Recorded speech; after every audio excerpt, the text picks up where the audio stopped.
ദൈവനാമത്തിന് മാത്രം ഉണ്ടാകട്ടെ. നമ്മുടെ കർത്താവായ യേശു ക്രിസ്തുവിൻ്റെ നാമത്തിൽ എല്ലാവർക്കും എൻ്റെ സ്നേഹവന്ദനം. ക്രിസ്തുവിൽ ഉള്ളൊരു മനുഷ്യൻ, മഹാനായ പൗലോസ്, ഭാഗം 245.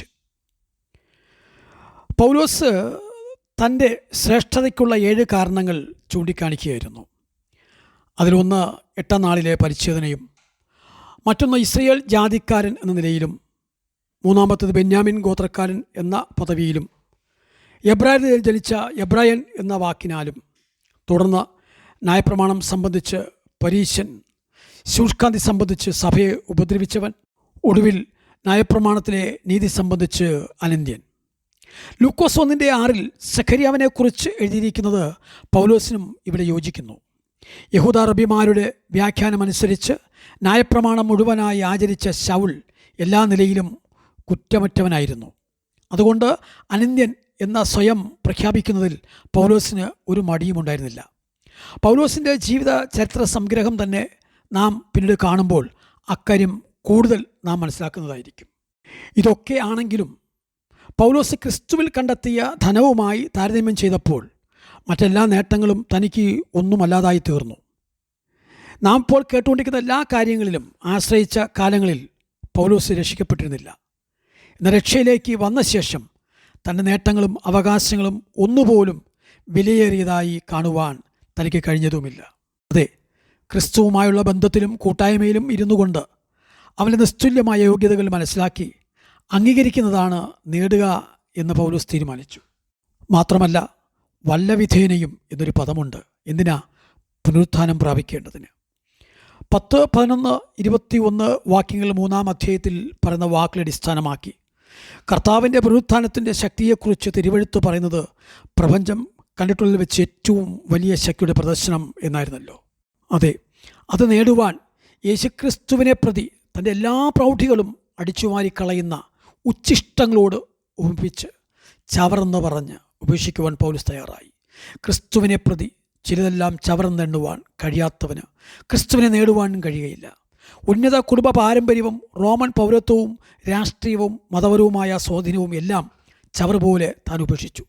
പൗലോസിൻ്റെ ഈ മനോഭാവം ക്രിസ്ത്യാനികളോടുള്ള ഒരു വലിയ വെല്ലുവിളിയാണ്. ഞാനോ കുറയണം, അവനോ വളരണം എന്നത് നമ്മുടെയും തീരുമാനമാകട്ടെ. മാത്രമല്ല, ഓട്ടക്കളത്തിലെ ഓട്ടത്തോട് ബന്ധപ്പെടുത്താവുന്ന ഒരു പ്രയോഗം കൂടി പറയുന്നുണ്ട്: പിടിക്കാമോ എന്ന് വെച്ച് പിന്തുടരുന്നു. എങ്ങനെയെങ്കിലും ഒന്നാമതെത്തുക എന്നത് ഓട്ടക്കാരൻ്റെ ലക്ഷ്യമാണ്. യേശുക്രിസ്തു തന്നെക്കുറിച്ച് എന്ത് ആഗ്രഹിക്കുന്നുവോ അതിൻ്റെ പൂർത്തീകരണത്തിലേക്ക് എത്തുവാൻ, ആ ലക്ഷ്യം കൈവരിക്കുവാൻ പൗലോസ് ഒരു ജീവൻ മരണ പോരാട്ടത്തിലാണിപ്പോൾ. 1 കൊരിന്ത്യർ 24 പൗലോസ് ഓട്ടക്കളത്തിലെ വിരുദിനെക്കുറിച്ച് പറഞ്ഞിരിക്കുന്നത് കാണുക. അവിടെ തുടർന്ന് പൗലോസ് പറയുന്ന വാക്കുകൾ ഇങ്ങനെയാണ്: ആ ഓട്ടം പിൻപിലുള്ളത് മറന്നുകൊണ്ടാണ് എന്നത്രേ. ഓടുന്നവൻ പുറകോട്ട് നോക്കരുത്. അത് പരാജയത്തിനും ട്രാക്ക് തെറ്റാനും അപകടത്തിൽപ്പെടുവാനും കാരണമായി തീരും. അതുകൊണ്ട് പൗലോസിനെ പോലെ മുൻപിലുള്ള ക്രിസ്തുവിനെ ലക്ഷ്യം വെച്ച് ഓടുവാൻ നാം ശ്രദ്ധയുള്ളവരായിരിക്കണമെന്ന് ഓടി ഓർപ്പിക്കുന്നു. തനിക്ക് ലാഭമായിരുന്നതും പുകഴ്ചയായിരുന്നതുമെല്ലാം ഉപേക്ഷിച്ച് ക്രിസ്തു എന്ന ഏക ലക്ഷ്യത്തിൽ ഓടുകയാണ്. ആ മാതൃക ഫിലിപ്പിയരും അനുകരിക്കണമെന്നാണ് പൗലോസ് ഇവിടെ പറയുന്നത്. കർത്താവ് പറഞ്ഞതിനോട് ഈ വാക്കുകൾക്ക് സാമ്യമുണ്ട്. എന്നെ അനുകരിക്കുക എന്ന് പറഞ്ഞാൽ ഞാൻ കർത്താവിനെ അനുകരിക്കുന്നത് പോലെ അനുകരിക്കുക എന്നാണത്രേ. പൗലോസ് കഷ്ടപ്പെട്ട് നേടിയ ഫിലിപ്പിയരെ സ്വർഗത്തിൽ താൻ കാണുമ്പോൾ അവർ തനിക്ക് കിരീടമായിരിക്കും എന്ന ഈ ചിന്ത അവരെ കൂടുതൽ സ്നേഹിക്കുവാനും കരുതുവാനും പ്രോത്സാഹിപ്പിക്കുവാനും പൗലോസ് കാരണമായി കാണുന്നു. നോക്കൂ, യേശു തന്നെത്താൻ ഒഴിച്ചതുപോലെ താനും ക്രിസ്തുവിന് വേണ്ടി തന്നെത്താൻ ഒഴിക്കുകയാണ്. എങ്ങനെയാണ് തന്നെത്താൻ ഒഴിക്കുന്നത്? ക്രിസ്തു എന്തൊക്കെയാണ് മാറ്റിവെച്ച് ഒഴിഞ്ഞവനായി തീർന്നത് അതൊക്കെയും. യേശു ക്രിസ്തുവിൻ്റെ പിതാവിനോടുള്ള സമത്വം അതൊഴിഞ്ഞു വെച്ചു. ഗാംഭീര്യ പരിവേഷങ്ങൾ എല്ലാം മനുഷ്യദൃഷ്ടിക്ക് ഒഴിവാക്കി വെച്ചു. മനുഷ്യദൃഷ്ടിയിൽ ഒരു ദാസനെപ്പോലെ ക്രിസ്തു ദൈവത്തിൻ്റെ ഇഷ്ടം ചെയ്യുന്നവനായി വിളങ്ങി. അതെ, ക്രൂശിലെ മരണത്തോളം അനുസരണമുള്ളവനായി തീർന്നു.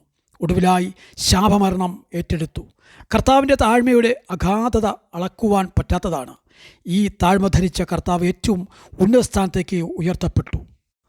അതുകൊണ്ട് ഫിലിപ്പിയോട് പറയാണ്, വിട്ടുപിരിഞ്ഞ് ക്രിസ്തുവിൻ്റെ കൂടെ ആയിരിക്കുക എന്ന്. തുടർന്ന് അടുത്ത ഭാഗത്തേക്ക് വരാം. ദൈവം അനുഗ്രഹിക്കട്ടെ.